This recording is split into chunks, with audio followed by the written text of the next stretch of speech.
Attention all stations. The 10:45 p.m. current New York time coverage of the Apollo 10 mission is being extended to 11:30 current New York time. The 10:45 p.m. to 11 p.m. coverage will be sustaining. There will be station breaks of 62 seconds at 10:58, 56, and at the end. We will resume at 11 o'clock straight up with a clean opening. Those stations desiring to do their local news from 10:45 to 11 may do so, except stations on the Pacific Network. The 11 to 11:30 portion will be sponsored by Western Electric. Thank you. This is a CBS News special. The flight of Apollo 10. Reporting from the CBS News Apollo headquarters in New York, correspondent Walter Cronkite. Good evening again, and the flight of Apollo 10 continues to go well. At this moment, they are just 5 miles apart. The lunar module with Tom Stafford and Eugene Cernan aboard, and the command module with John Young at the controls. They've been apart for almost 8 hours now since they separated earlier today in a dramatic moment behind the surface of the moon, behind the other side of the moon, out of touch with Earth. And then when they came around, we learned that they had successfully undocked. And through the afternoon, we listened as the lunar module swerved down to within 10 miles of the moon's surface. On the second trip around, went through a dramatic moment. We had 8 heart-stopping minutes there earlier this evening as they went into wild gyrations in that lunar module after separating from their descent stage. We've found out what the problem is, and we'll be looking at that in a moment. What has happened since that time, they fired their thrusters of the lunar module ascent stage at that low point over the moon and began the rendezvous maneuvers. At 9:32 this evening, they were 86 statute miles behind the command module and 17 miles below it. Since they were below the command module, they were going faster than the command module around the moon. They were catching up, so at 10:09 this evening, they began braking, as they were some 30 nautical miles behind at that time. At 10:45, as we came on the air just a minute and a half ago, they were in their 15th revolution around the moon, the lunar module 5 miles then from the command module. By 10:54, which is just a few minutes from now, they will match their velocities at 100 feet apart. And at that point, they will consider that rendezvous has been achieved. The lunar module will be slightly ahead of the command module at that point. They will hold their stations 100 feet apart, and at 11:19 this evening, that's Eastern Daylight Time, and it's now 10:47 Eastern Daylight Time, they will dock. 25 minutes after that velocity matching maneuver. Stafford and Cernan then will spend about an hour cleaning up the lunar module, although goodness knows why, since they'll be sending it off into space shortly after that, never to be seen again. But they will be taking readings from all of the instruments and that sort of thing, stowing gear, and then climbing back at 12:19, shortly after midnight, into the command module. And the separate maneuvers of Snoopy will have been completed. At 1:09 a.m., they will jettison poor old Snoopy, say goodbye to them once and for all, and just 30 minutes after that, they will fire Snoopy's engines by remote control, sending him out into a solar orbit, where he will stay, presumably, forever. Then tomorrow at 7:20 a.m. we get or 7:20 p.m. in the evening, we get television again after a day of tracking of the moon. We get one more look at the moon before on Saturday morning at 6:20 a.m. they fire to return to Earth for a splashdown on Monday. We can listen now to what the ground told the astronauts about how they figured out that problem they had during those dramatic 8 minutes earlier today. Snoop, Houston, over.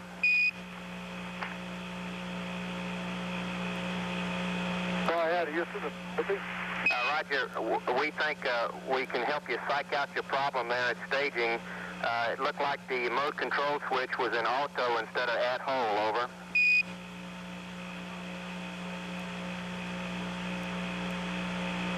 Okay, we'll try to recollect it. I probably went right through our checklist as prescribed, but you got the limit, that'll sure help us. Snoop, Houston, we noticed on your checklist at minus 14 minutes prior to insertion that we have an omission on the mode control switch. It doesn't call out its position there, and we think that's where we ran astray, over.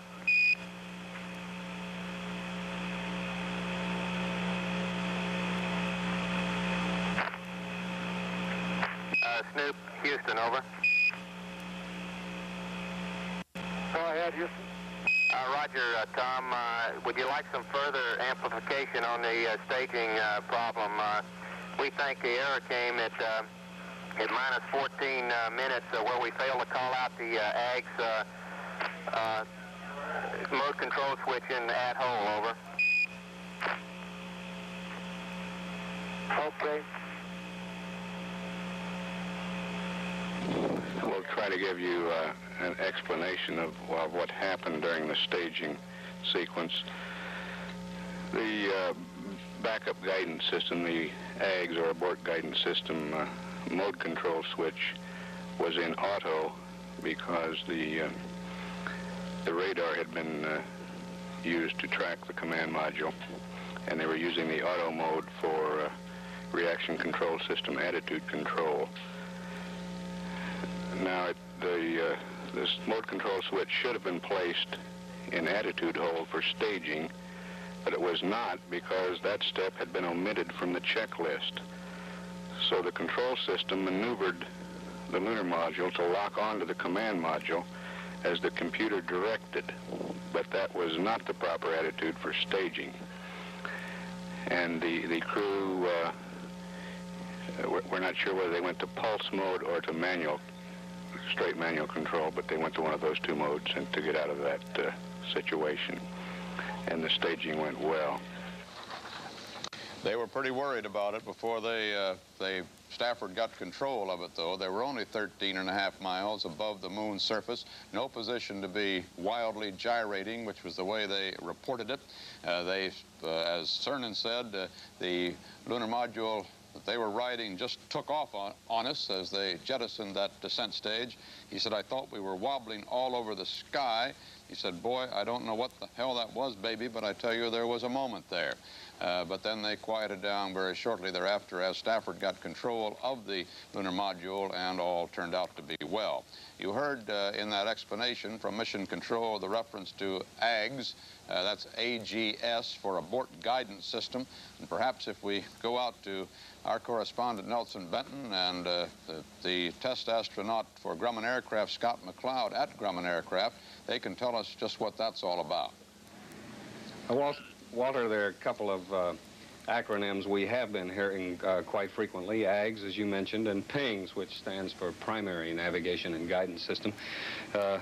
Scott, which is which and which does what? Why do we have an abort guidance system? Well, one question at a time. This is the PINGS, their primary system. Entry into this computer is by a keyboard, this display and keyboard here. We punch these keys and enter our information into the computer. That over in the corner is the AGS, the abort guidance system. Basically, the PINGS can do everything that we require of it during the mission, and the AGS can't do quite as much. It's, I guess you would say, the backup guidance computer. Actually, Walter, we're told that abort guidance system, as used in this context, is perhaps not a very good name for this backup guidance system, but it comes out at AGS. If you call it the backup guidance system, it would come out BGS, and people would be calling that bugs, so they call it the AGS. Thank you, Nelson. Now, with that problem settled, the next big thing is actual docking. Rendezvous is being achieved at just this hour, and now the problem is to bring the two spacecraft back together again, to lock them together so that the two astronauts in the lunar module can crawl back through that tunnel into the safety of the command module for the trip home. For that technique that will be used by the command module pilot, John Young, we can go out to Downey, California, the North American Rockwell plant there, where correspondent Bill Stout and test astronaut Leo Krupp were standing by. Gentlemen? Walter, I think Leo can give us a pretty good idea of what they have to go through in this rendezvous. Once they get in sight of each other, I guess technically, Leo, it is rendezvous, even though they may be a good distance apart. Well, the rendezvous phase will start at 100 feet, and then the lunar module will fly into very close proximity of the command module, up to within maybe 3 or 4 feet, actually, of the command module, before the lunar module will go into attitude hold. The command module will then become the active vehicle for the actual docking. Now, on Apollo 9, Jim McDivitt stayed active in the lunar module all the way in and did an active LEM docking. But as you remember, he had quite a bit of difficulty because our target is very small in the command module, and he had trouble lining it up. But on the lunar module, we have a very nice big target, as you can see here. Now, in looking at this target at the present time, you can see that we're a little bit too far to the left. So the first thing John will do is translate his vehicle to the right until he gets that standoff cross superimposed on the back cross. That'll give him the proper line of sight for the docking. And then the lighted reticle that you see is the COAS, or the crewman's optical alignment sight. Now, this tells him if he has the proper vehicle attitude. Now, actually, our noses point a little bit high and to the right, so he'll take the rotation hand controller and he'll maneuver the vehicle in attitude to bring that COAS reticle down right on the docking target. Now, when the COAS reticle is on the target and the cross is superimposed as it is right now, we're have all conditions satisfied for docking. He will then start to move in on the lunar module at about 0.25 feet per second, very slowly, until the probe and drogue mate and he's in a soft dock condition. Walter, I was talking with Leo a few days ago about that circle of dots. You see the light dots and the black circle around the standoff T? Those are radioactive material, Leo. That's right. They're a reflective material, Bill, and we have them on there in case it's necessary to do a docking in darkness. Now, we also have a docking light on the command module located outside the command module above our heads, which will shine on this target. And if we had to do a docking in darkness, these dots would illuminate, and we could actually see the target well enough to do a docking on the dark side. Well, the reason, Walter, for using radioactive material in those dots is visibility, obviously, perhaps in the blackness of the far side of the moon. And yet, the restrictions that our government lays down on radioactive material are so severe that many of the astronauts had a hard time getting close to the radioactive material they might face for the first time in outer space. The rules about using radioactive stuff of that sort on Earth are that stringent. And I guess there were a good many meetings before they finally got around to the point where they actually showed the astronauts the kind of radioactive dots they could expect someday to meet in the blackness of outer space. Have any idea, Bill, why they had to go to a radioactive material rather than the kind of fluorescent stuff we use here on Earth and bumper stickers and everywhere else? Leo, it won't work, will it? Well, I don't know the technical reason why, Walter, but I think the problem was we had a more reliable reflector in this type of material is the reason they went to it. And the simulations we've run on the actual docking targets have been very satisfactory, so it is doing the job. It's one more of those mysteries of the airless, weightless atmosphere of space. They found that radioactive materials do work, and they're not too sure about those things that people put on your bumper, Walter, and mine. Thanks a lot, Bill, for the reassurance tonight. Well, they're on the far side of the moon, but if all has gone well, they're now within 100 feet of each other, and they'll be reacquiring a signal here in about 9 minutes for the docking maneuver a little later on. This is Walter Cronkite at the CBS News Space Center.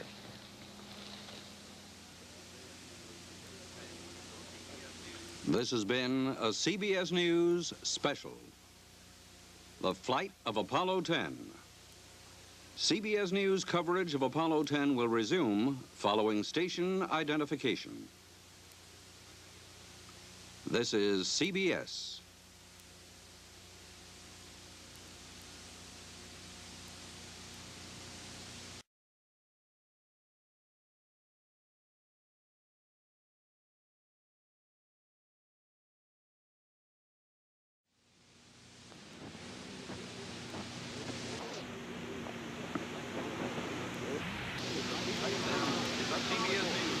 This is a CBS News special report.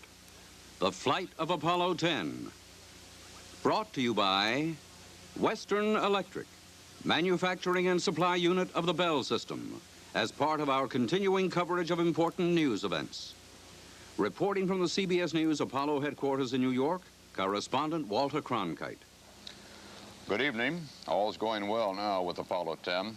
With another critical moment yet to come, just about 20 minutes from now, the flight of Apollo 10, though, momentarily cast the first shadow over July's scheduled Apollo 11 flight that would put man on the moon for the first time. At 11:21 tonight, about 106 hours since their liftoff Sunday and 20 minutes from now, the LEM is scheduled to dock with the command module, which will then return astronauts Stafford, Young, and Cernan to Earth beginning on Saturday and for a splashdown Monday. But earlier tonight, there was a brief moment of doubt about that shot in July. More important, a question then of concern for astronauts Stafford and Cernan and their own safety there in Snoopy. As they fired to get rid of their descent stage just 13 miles above the moon, the LEM went into wild gyrations. Now, these are self-controlled men, as we've learned, up there in space, but you could hear the tension in the voice of Gene Cernan when he reported that it felt like we were going all over the landscape. And we heard nothing from Stafford as he fought the controls to bring those gyrations under control. And through those dramatic moments, you had to ask if 11 could go on schedule, if this first rendezvous in lunar orbit demonstrated something that we didn't know. However, Mission Control in Houston now says that the frightening moments, and they were certainly frightening to all of us, resulted from a technical oversight regarding a switch, nothing more. So after that first major scare of this epic flight, we're waiting to bring you history's first manned docking in a lunar atmosphere. At this moment, we're waiting for them to come around from the far side of the moon. The acquisition of signal could come in about 5 minutes from now, and then we expect them to confirm that they have matched their velocities, this lunar module and the command module, the lunar module flying up from its low point 13 miles there above the moon to rejoin the command module. Their velocities matched 100 feet apart, that they are station keeping, and that they are prepared to go ahead at 11:19 tonight with the docking. What happened earlier this evening, at 7:33 this evening to be precise, Eastern Daylight Time, as they were just at that point 13.5 miles over the moon, one of the most critical points of the flight because they didn't have very much maneuvering room, working at 3,700 miles an hour, that close to the moon's surface. They cut loose the descent stage of this two-stage lunar module, leaving the two pilots in the ascent stage to come back for the rendezvous. But as they cut loose that descent stage, suddenly the ascent stage in which the astronauts were gyrated wildly. What they said was, well, what Cernan said was a bad word. Actually, it was the first word we had that there was any trouble. He said son of a gun or something very like that. And then he went on to say there are wild gyrations here. And then he said it just took off on us as we jettisoned the descent stage, he meant. He went on to say, I thought we were wobbling all over the sky. We were hearing only from Cernan then brief bursts of reports from him, very little from the ground, and nothing from Stafford as he fought the controls. And a little later on, Cernan said, boy, I don't know what the hell that was, baby. I tell you, there was a moment there. And then he went on to say, but we'll wait and talk it over a little bit later. Well, they found out what it was, but for a moment, everyone was frightened that the whole safety of those two astronauts and of all of our moon landing program was in considerable jeopardy. They can tell us what the solution was, and it came very shortly thereafter out at Grumman Aircraft, where they build this lunar module and where they were holding their breath too, like all of us here on Earth. Our chaps out there are correspondent Nelson Benton and test astronaut for Grumman, Scott McLeod. Gentlemen, what was the solution of the problem? Well, Walter, I guess we go first to what caused that moment, and what actually caused that moment was this switch right in the middle of the instrument panel. It's a switch that controls, has the mode control for the abort guidance system. It was in automatic, in auto. It should have been in attitude hold, and that set off a strange series of circumstances. And what did happen, Scott? Well, Nelson, as I understand it, because this was not in attitude hold and they expected it to be, they pointed toward the command module as soon as the program was initiated. What should have happened is that they should have held their attitude during the burn. And so Stafford? He used this attitude controller, the hand controller, and kept his attitude proper. Overrode the computer. So you tell one of these computers to do something, and Walter, it apparently does it, even if it's wrong, until you come in and make the correction. The critical situation was they had to be in the right attitude to fire to get back up toward the command module, and that was the attitude that they were gyrating out of. CBS News color coverage of the flight of Apollo 10 will continue in a moment. They should be coming around the far side of the moon this time, just 100 feet apart, holding that attitude, preparatory to docking in another 5 or 6, 7 minutes. We'll listen in to mission control. We have them piped in here now to hear the first acquisition of signal. Station keeping as we acquire them on the 16th revolution here. This is the voice of Jack Riley, voice of mission control. We have the capability on both this revolution number 16 and on revolution number 17 to receive television. Television is scheduled for the 17th revolution during the ascent propulsion system burn to depletion. However, the capability does exist to receive it, and it's possible we might have an unscheduled transmission. We're not sure. We should have AOS now on Charlie Brown any second.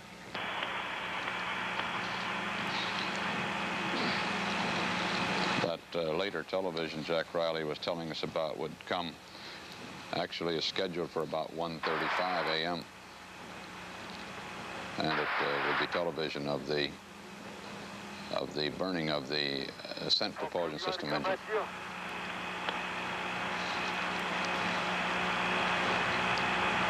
They fire off. Snoopy, this is Houston. How you ready? Good question, Pip. Hey, Joe, we're about ready to dock. Stand by. Very good. Don't call us. We'll call you. Roger that. Tom Stafford says, don't call us, we'll call you. They're going to be a little bit busy docking these spacecraft. It's got to be done within 6 miles an hour, which is the absolute ultimate of speed that they could come together. And actually, it's done much, much slower than that, down under a mile an hour, around 2/3 of a mile an hour as they close. It's like parking that new automobile in a garage with not very much clearance on either side.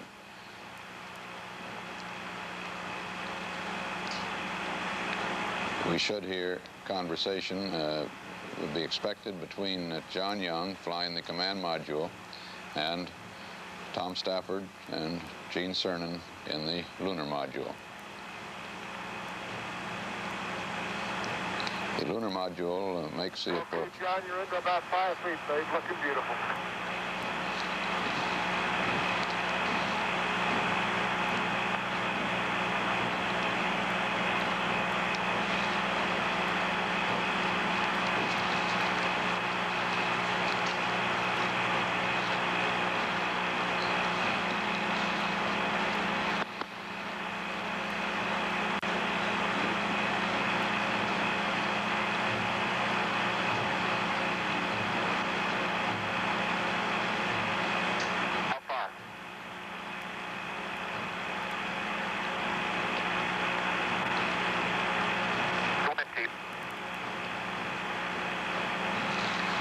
This is what they should be seeing out of the lunar module window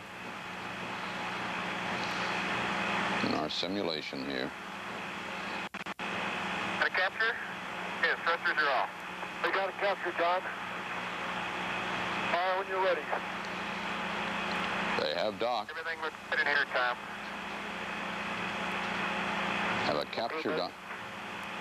Said capture dock, which means a soft docking.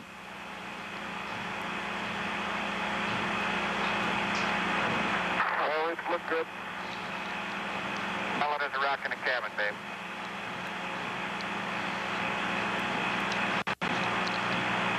All right, babe. I can see you moving over.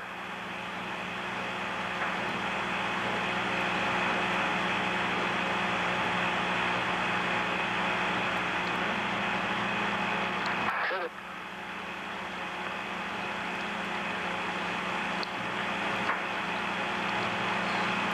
Once they have We got him. Stop that foot off. We got him, John. We heard him in here. Hello, yes, Snoopy and Charlie Brown are hugging each other. Roger that. We heard him down here. Okay, let's see. then they fire a nitrogen. Helmet, babe, until we get this thing squared away. Okay, John, that was beautiful. Just beautiful, babe. Tom Stafford. Okay, now, John, let me ask you one thing. Do you want me to pressurize that lift tunnel through our hatch to save you from blowing that Mylar out again?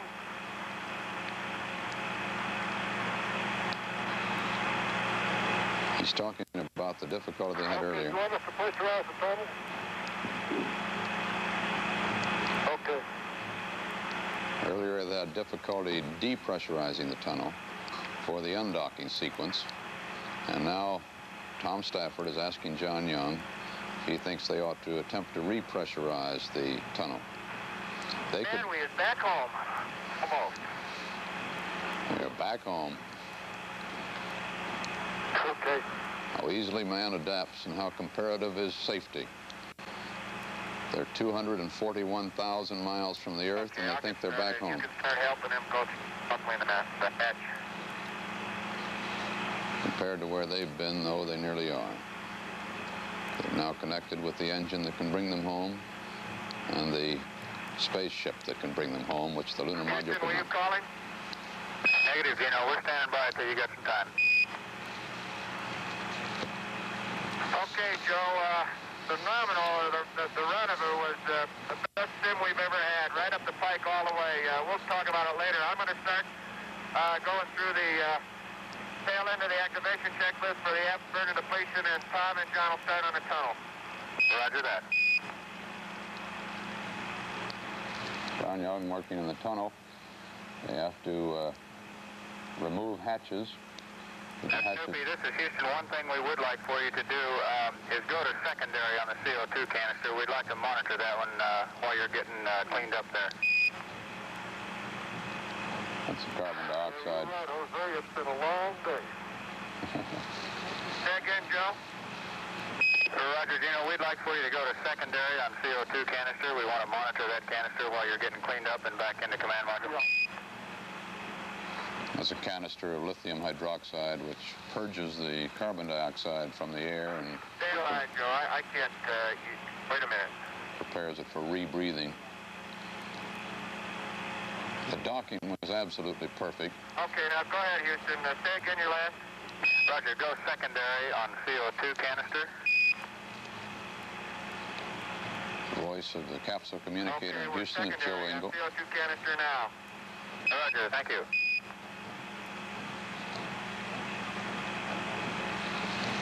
The proposition that Tom Stafford apparently put to John Young. John, how do you want to work the tunnel? Do you want to pressurize it, or do you want me to? Was that. Okay, we got plenty of pressure.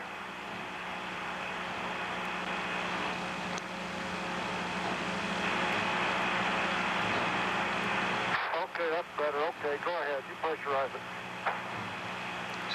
So the tunnel is going to be pressurized from the command module, which means that they remove the command module hatch, leave the hatch on the lunar module side of the 3-foot tunnel, pressurize the tunnel to equalize the pressure between the two spacecraft before removing the final hatch. At that time, then, the two spacecraft will be... Houston, this is Snoopy. One thing, Charlie Brown is getting ready to pressurize the tunnel, and we want to make sure we're in the right attitude and everything for the next maneuver. So the next thing that he needs to know are the angles, over. Okay, we'll get them for you, Snoopy.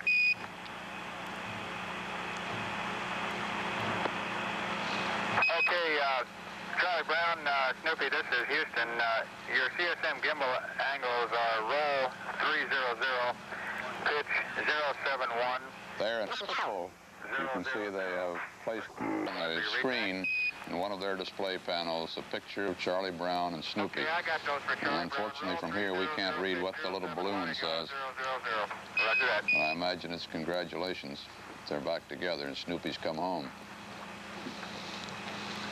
You have an update on They say it says smack. weight? I guess I can barely see that now that they tell me what it says. Smack. Charlie Brown, this is Houston. Oh, Snoopy, this is Houston. Go ahead, do you have an update on the limb weight? I've got that too, Gino, but we want you to load in your depth 10011 for System A.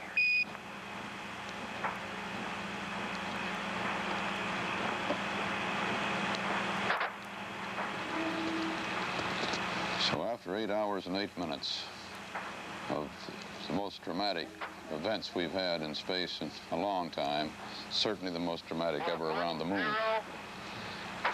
Charlie Brown and Snoopy are back together. I want 10011. It's going to be a brief reunion For your depth and also your limb weight before Snoopy is sent off into solar orbit, having done a magnificent job, a perfect job, with the drama of 8 minutes of wild gyrations having been human error. Roger, limb weight is 7544. Which perhaps we did not point out a little earlier. It was attributed to a failure to place in the flight plan a throwing of a switch. CBS News color coverage of the flight of Apollo 10 will continue in a moment. Well, at this moment, Tom Stafford and Eugene Cernan, having flown closer to the moon than man has ever flown before, to within 10 miles of the moon on their first pass this afternoon, 13.5 miles on the second pass, which for 8 minutes of wild gyrating of their spacecraft gave all of us on the ground a near heart failure and obviously shook them up a little bit too. They are back safely now connected to the command module. They will remove the hatches after pressurization. They will prepare the lunar module for jettisoning, for being dropped from the command module, and then set it up so that they can fire by remote control its ascent engine again and send it into a solar orbit, its work having been completed.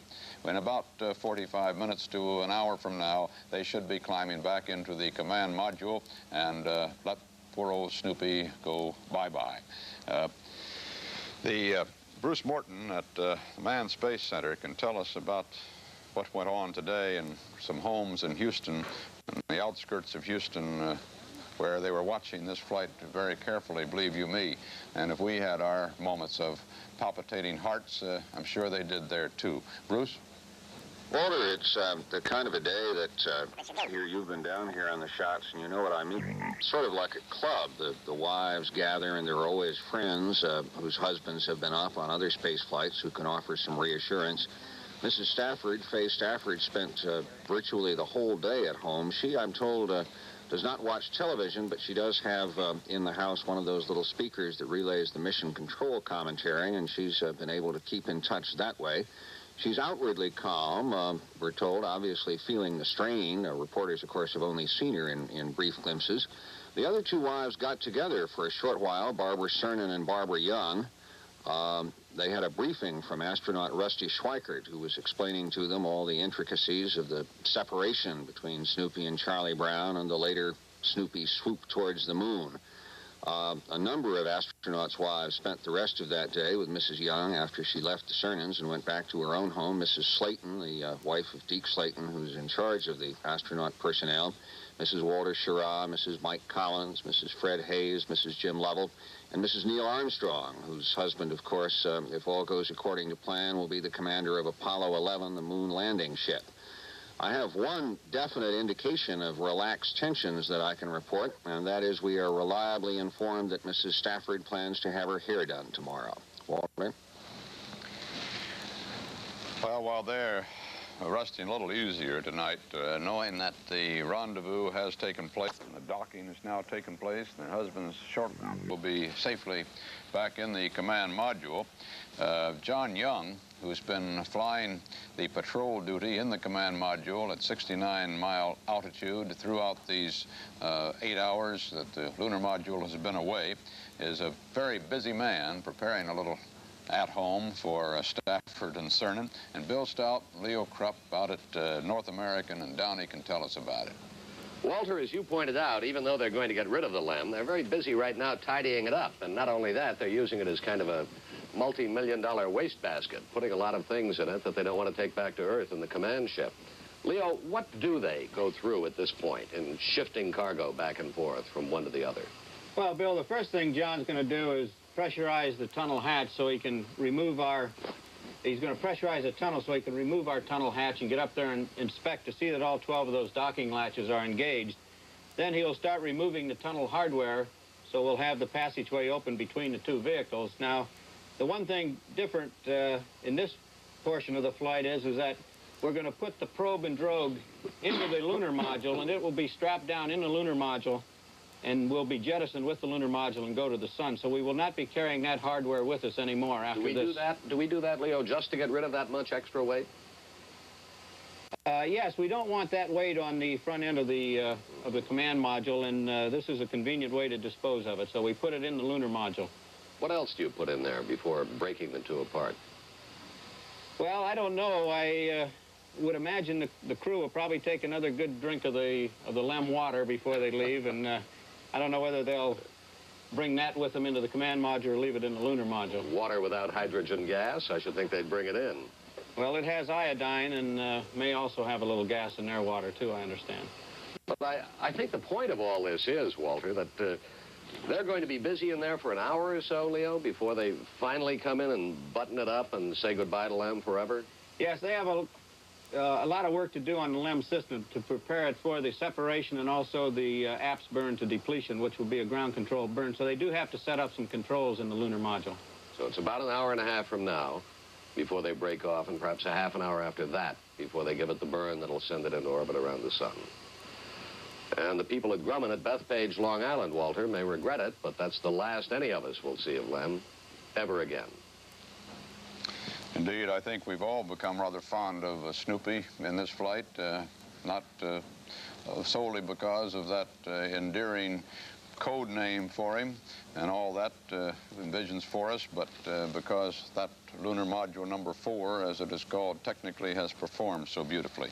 We might find out just how beautifully that LEM has performed by asking Nelson Benton and Scott McLeod at Grumman Aircraft, where they build these lunar modules, how they assess the LEM's overall performance today.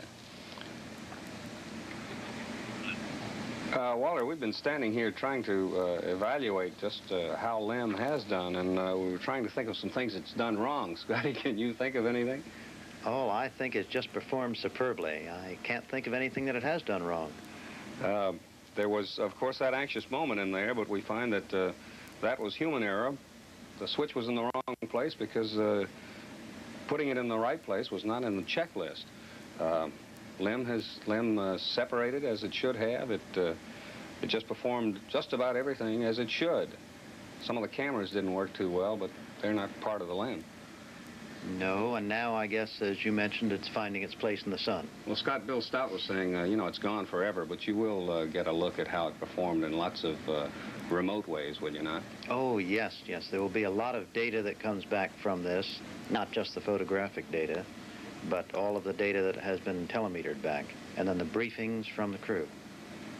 So, Walter, we're in LEM waiting for that LEM up there to go out and be gone forever, and we'll go out of here and see you again on 11, I guess. Indubitably. CBS News color coverage of the flight of Apollo 10 will continue in a moment. And so the flight of Apollo 10, while not yet brought to a successful conclusion, which will come only when the astronauts are safely back on the surface of the Earth, has performed the major function of its mission. It has proved through these daring 3 astronauts that all of the systems work properly and that there should be no reason why man cannot, perhaps as early as July, land on that picked spot on the moon's equator. This has been indeed a dramatic close to one of the most dramatic days in the history of space exploration. These are sailors of the sky, and what we've seen and heard today make the great ocean voyages of the earthbound seem, well, earthbound indeed. For as the poet wrote, the crew of Apollo 10 has slipped the surly bonds of Earth and carried us over into tomorrow. In the past few hours, man has come closer to the moon than ever in his history. There were those terrifying moments when you could almost hear the world hold its breath, when just 13 miles from the moon, the astronauts in Snoopy, the lunar module, found themselves gyrating so wildly. But most of all, it's been a day of triumph. We've shown that man and machine can work in the lunar atmosphere, that the widely debated decision to go with a 2-manned spacecraft rather than a single giant was correct, and the problems of the day seem also to have proved out NASA's decision to go with this dress rehearsal for that magic moment in July when man finally steps foot on the moon. This is Walter Cronkite, CBS News, Space Headquarters. Good night. This has been a CBS News special report, The Flight of Apollo 10, brought to you by Western Electric, manufacturing and supply unit of the Bell System, as part of our continuing coverage of important news events. Next Apollo update tomorrow on the CBS Morning News with Joseph Benty. This is CBS.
If you like this video, please press the subscribe button to subscribe to this channel, and also give it a thumbs up. You can also be notified when I post further videos on the anniversary of this flight and on the anniversary of the flight of Apollo 11 coming up in July. You can also support this channel with a donation by using the link in the description.